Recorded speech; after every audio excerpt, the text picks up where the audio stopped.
الحمد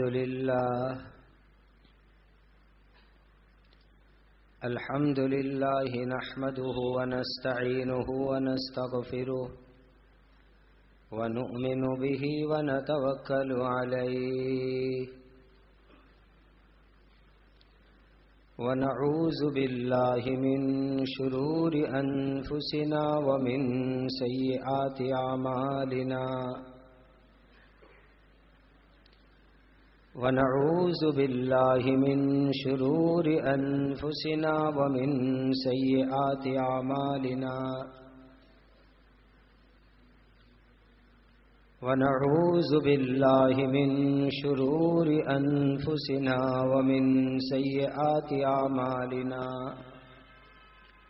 من يهده الله فلا مضل له ومن يضلله فلا هادي له وأشهد أن لا إله إلا الله وحده لا شريك له وأشهد أن سيدنا وإمامنا وشفيعنا وحبيبنا وسندنا محمدا عبده ورسوله صلوات الله تبارك وتعالى عليه وعلى آله وأصحابه وبارك وسلم تسليما كثيرا أما بعد فأعوذ بالله من الشيطان الرجيم بسم الله الرحمن الرحيم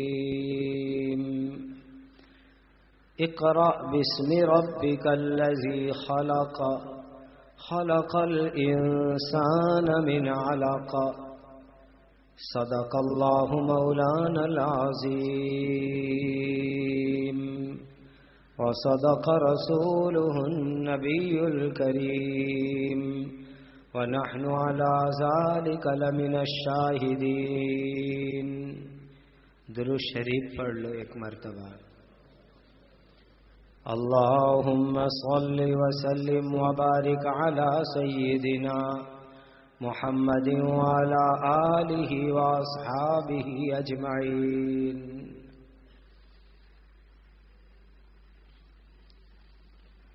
پہلی بات یہ عرض کرتا ہوں کہ آج اس وقت میں آپ کے سامنے کوئی بیان اور تقریر نہیں کروں گا، نہ اس کے لیے میں آیا ہوں،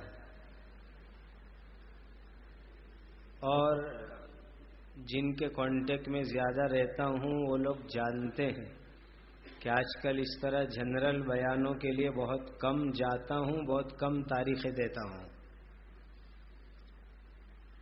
لیکن جب کبھی بھی قوم کا کوئی مسئلہ آتا ہے تو اس وقت اپنے سارے کام کو قربان کر کے جاتا ہوں۔ تو آج کی یہ مجلس ہماری ایک ڈسکشن پروگرام ہے، ہم کو مشورہ کرنا ہے، بہت فکروں کے ساتھ سوچنا ہے کہ ہماری کمیونٹی میں، ہماری قوم میں، ہمارے سماج کے اندر بہت سے مسئلے ہیں، پرابلمس ہے۔ اس میں ایک بہت بڑا مسئلہ اور پرابلم ہے ایجوکیشن اور تعلیم کے سلسلے میں، شکشن کے سلسلے میں۔ تو اس بارے میں آج بیٹھ کر کے ہمیں بہت کچھ مذاکرہ کرنا ہے، بھولی ہوئی باتوں کو یاد کرنا ہے۔ میں اپنے پارٹی کے نوجوان دوستوں کو دل سے مبارکبادی دیتا ہوں کہ انہوں نے وقت کی ایک بہت اہم ضرورت کے اوپر آج کا یہ پروگرام رکھا۔ اللہ ان نوجوانوں کو قبول فرمائے، ان کی جوانیوں کو اللہ اپنی رضا اور اپنے دین کے لیے قبول فرما لے۔ پھر دوسری بات، ان حضرات کو میں مسلسل اصرار کرتا رہا کہ ہم صرف مولوی لوگ بولے، وہ بھی ایجوکیشن اور شکشن کے ٹاپک پر۔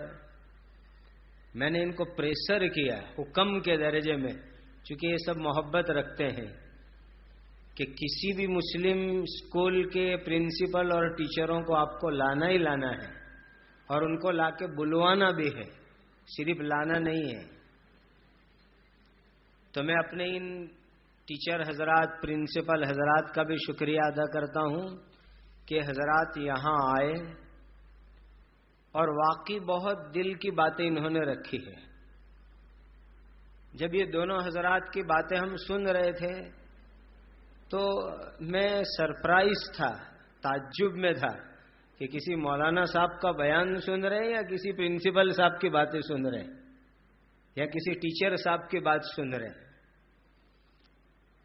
اور میں آپ کو حقیقت میں بتاؤں، ان حضرات کی تعریف کرنے کے لیے نہیں، آج مسلم قوم کو، میرے ایک ایک لفظ کو آپ امپورٹنٹ سمجھ کے سنیے، مسلم قوم کو ایسے ٹیچر اور پرنسپلوں کی ضرورت ہے جو قرآن اور حدیث کو سامنے رکھ کر کے آج کے زمانے کے ایجوکیشن کی فکر رکھتے ہو.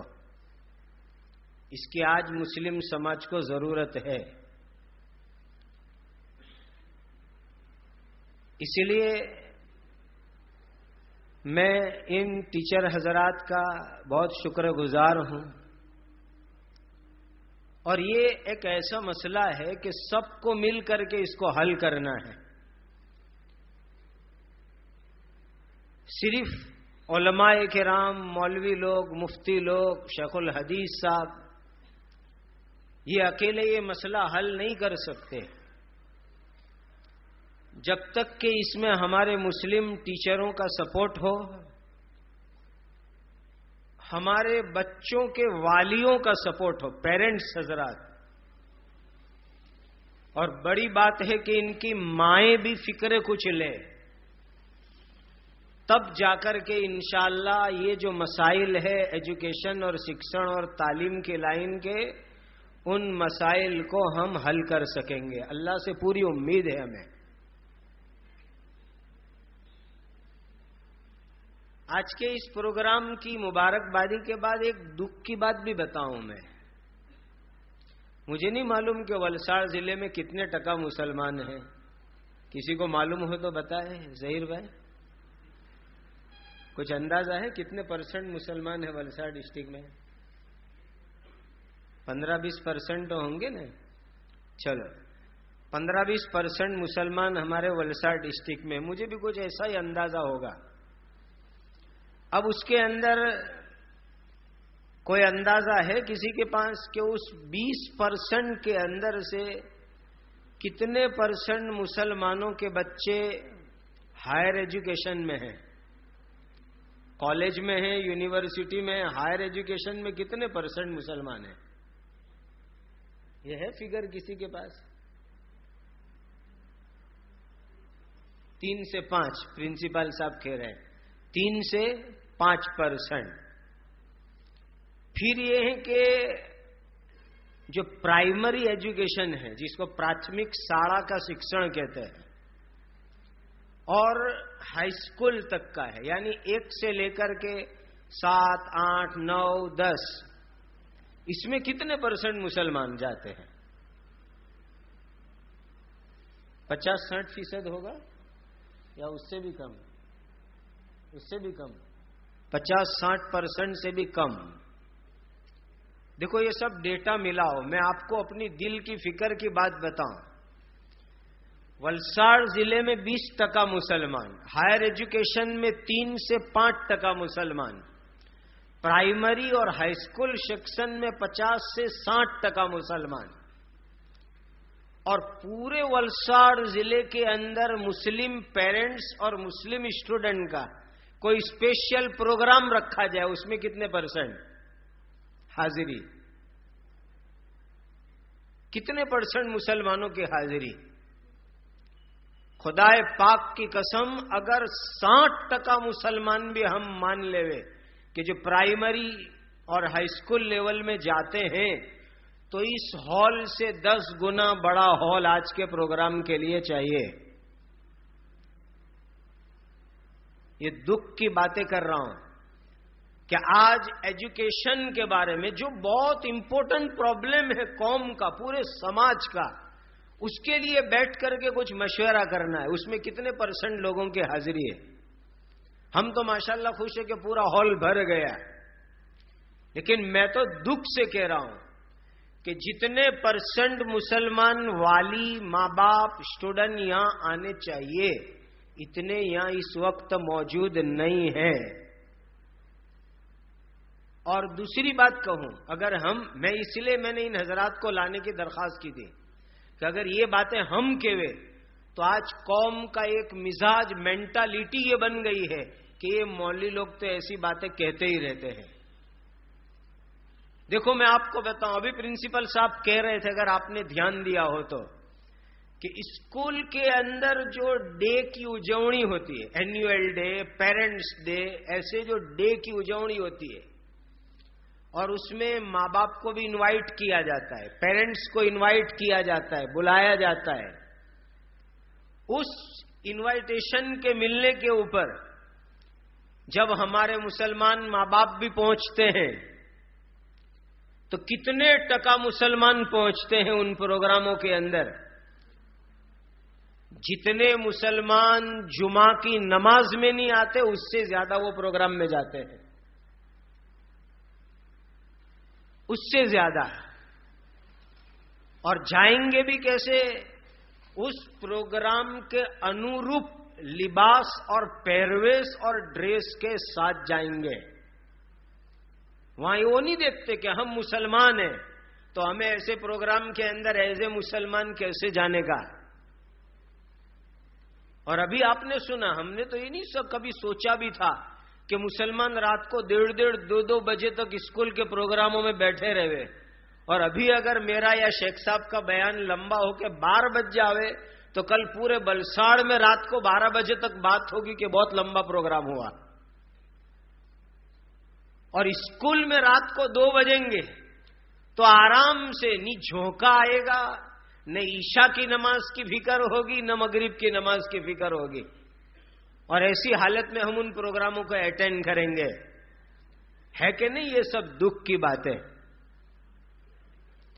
اس لیے میرے دینی بھائیوں، بہت بڑی ذمہ داری ہے اس وقت پر اپنے موجودہ نسل، ابھی کی جو پیڑھی ہے، ابھی جو ہمارا جنریشن ہے، اور جو ہمارا نیو جنریشن فیوچر میں، بھوشیہ میں جو ہماری پیڑھی آ رہی ہے، وہ پیڑھی کیسے اسلام اور ایمان پر باقی رہے اس کی فکر کرنا ایک ایک ماں باپ کی ذمہ داری ہے.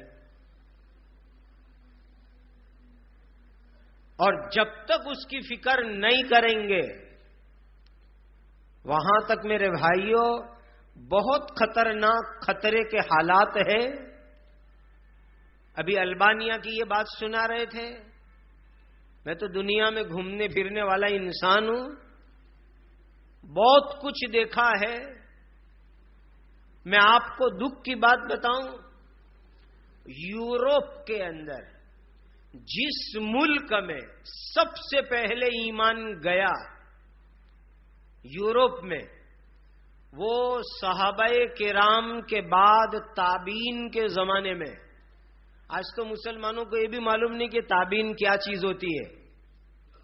دکھ یہ ہے، ان کو یہ معلوم ہے گاندھی جی کون ہے، ولبھ پٹیل کون ہے، لیکن ان کو یہ معلوم نہیں تابعین کون ہے. جنہوں نے صحابہ کو دیکھا، پتہ نہیں صحابہ کو بھی ہم جانتے کہ نہیں، جنہوں نے اللہ کے نبی حضرت محمد مصطفیٰ صلی اللہ علیہ وسلم کو ایمان کے ساتھ اپنی آنکھ سے دیکھا اور ایمان پر وہ دنیا سے گئے، ایسے لوگوں کو صحابی کہتے ہیں.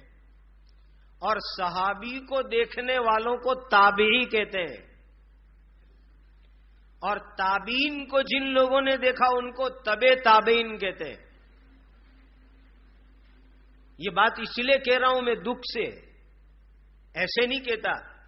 ایک مسلمان لڑکی، وہ IAS کیٹیگری کی اس نے تعلیم حاصل کی، انڈین سول سروسز کے اندر وہ پاس ہوئی، اور پھر ایک کلیکٹر کا انٹرویو جو دینا ہوتا ہے وہ انٹرویو کے اندر وہ مسلمان لڑکی آئی ہوئی تھی.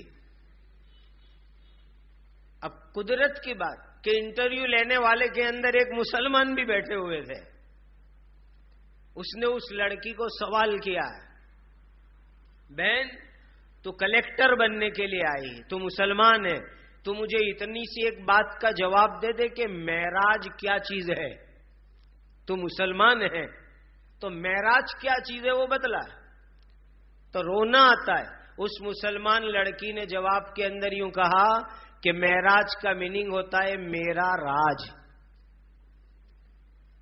اس کو یہی معلوم نہیں کہ اللہ کے نبی کی جو معراج مبارک ہوئی تھی وہ کیا چیز ہے اور معراج کی ہسٹری کیا ہے. واٹ از دا معراج, اس کو معلوم نہیں. اب بتاؤ اس کرسی پر بیٹھ کر اسلام کو کیا پہچانے گی دنیا کو, اور کیا بتلائے گی کہ واٹ از دا اسلام, جس کو معراج ہی معلوم نہیں. تو یورپ کے جس ملک میں سب سے پہلے اسلام پہنچا تابعین کے زمانے میں, وہ ملک ہے اسپین. اور اسپین کے اندر 800 برس تک 800 ایئر اسلامی حکومت رہی ہے. اور ایسے ایسے مسلمان سائنٹسٹ, ٹیکنیشین اور بڑے بڑے مسلمان آرکیٹیکٹ پیدا ہوئے کہ آج تک دنیا ان کی تھیوری کی محتاج چلی آ رہی ہے. ایسے بڑے بڑے لوگ وہاں پیدا ہوئے اسپین کے اندر. کبھی آپ نے سنا کہ مسجد کے 354 گنبد ہوئے؟ 354 گنبد, 354 گنبد کی مسجد. آج بھی وہ مسجد اسپین کے اندر قرطبہ شہر کے اندر موجود ہے. اور وہ 354 گنبد کیوں اس مسجد کے؟ بہت دکھ سے کہتا ہوں کہ وہ کیوں, اس کے پیچھے بھی ایک بہت بڑی ہسٹری ہے. آج ہم مسلمانوں کے بچوں کو یہ تو معلوم ہوگا کہ انگریزی اعتبار سے جو سال کے کیلنڈر ہے, جنوری, فروری, مارچ, اپریل, مئی, دسمبر تک, یہ جو 12 مہینے, یہ تو مسلمان کا ایک ایک بچہ کھڑے ہو کر کے بولے گا. لیکن اس بچے کو ہم سوال کریں, بیٹا اسلامک مہینے کے نام بتاؤ, کون سے اسلامی مہینے؟ تو کتنے بچے جواب دے سکتے ہیں؟ محرم, سفر, ربیع الاول, ربیع الاخر, جمادی الاول, جمادی الاخر, رجب, شعبان, یہ مہینے 12 اسلامی. کتنے مسلمان بچوں کو معلوم ہوتے ہیں؟ حالانکہ ہمارے لیے ضروری ہے کہ ہر شہر کے اندر کچھ اللہ کے بندے ایسے ہوئے جو ہر مہینے پہلا چاند دیکھے, لوگوں کو بتلاوے کہ آج چاند ہو گیا, آج اسلامی اعتبار سے مہینہ بدل گیا. یہ پورے شہر کے مسلمانوں کے لیے واجب علل کفایہ ہے. لیکن آج مسلمان بچوں کو اسلامی مہینے کے مہینوں کے نام نہیں معلوم. اور میں آپ کو بتلاؤں, اگر آپ کو معلوم نہیں ہوئے تو یہ جنوری سے لے کر دسمبر تک یہ جو نام ہے 12, یہ رومان قوم کے خداؤں کے نام ہیں. یہ روم کے بھگوان اور خداؤں کے نام ہیں, جن کے نام کے اوپر یہ سال کے 12 مہینے انہوں نے رکھے. اس رومان قوم کے خداؤں اور بھگوانوں کے نام پر ہم کو سال کے 12 مہینے تو یاد ہے, لیکن اسلامی اعتبار سے سال کے 12 مہینے ہم کو نہیں معلوم. پھر دوسری بات کہ سال میں 364 کے 65 دن ہوتے ہیں, یہ انگریزی حساب ہے, لیکن اسلامی اعتبار سے 354 یا 55 دن سال کے ہوتے ہیں. اور ہر سال انگلش سال اور اسلامی سال میں 11 دن کا فرق ہوتا ہے. اور ہر 33 سال کے اوپر 1 سال کا فرق ہوتا ہے اسلامی اور انگریزی سال میں.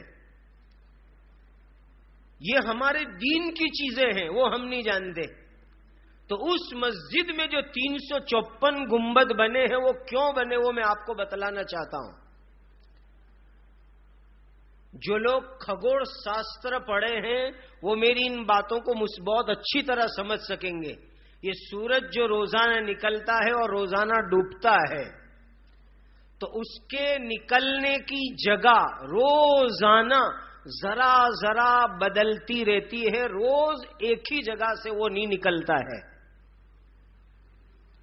اسی لیے قرآن کریم کے اندر جہاں کہیں بھی سورج کے نکلنے کی بات آئی اس میں سے بہت سی جگہوں کے اوپر مشارق الارض و مغاربہا کہ پورو دشا مشرق جس کو ہم کہتے ہیں اس کا بھی بہو وچن قرآن میں آیا, اور مغرب جہاں سورج ڈوبتا ہے اس کا بھی بہو وچن قرآن میں آیا.